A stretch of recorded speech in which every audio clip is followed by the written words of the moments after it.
And I'm going to turn it over to Ed to get us started on the CMS section of our agenda. Thank you.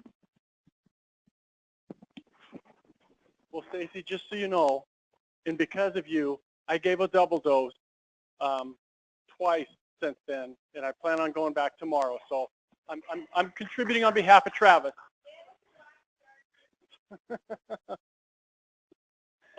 So we're about to transition here, and I'm not going to spend a whole lot of time on the slides that we presented because a lot of you have seen these, and I think where we're going to find our value today in trying to get you out somewhat on time is with the conversations that go on amongst yourselves and not me rehashing the CMS rule. So to try to save some time, we'll skim through some of this. We'll get more into the conversation.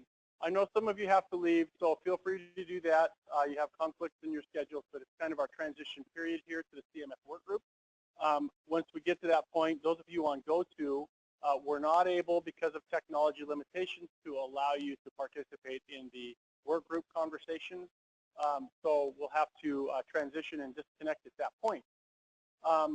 But I think the next thing we want to do is give you a little bit of an update and kind of back to that active shooter model, I guess, John Solano is here from Rockwood Systems, and he is going to talk to us really about the process that we've integrated in this CMS rule.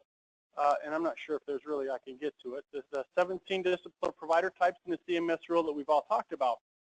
But if you look at kind of the process that was established in the CMS rule, we're talking about emergency planning, developing emergency plans.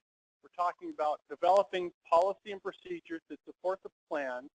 And then we're talking about implementing those plans within facilities and within systems. So John really has a great example of what Rockwood has done with an identified risk, not identified through an HBA or an assessment, but really an identified risk, an incident that happened, the development and review of their emergency plans, the development of policies, and how they have initiated and actually put those policies and procedures in place within their facilities. So it's just kind of an example of kind of the process that we've talked about. So John, if you're ready, maybe we'll come up and have you walk us through that work that you've done, and then we can continue on with our work group session.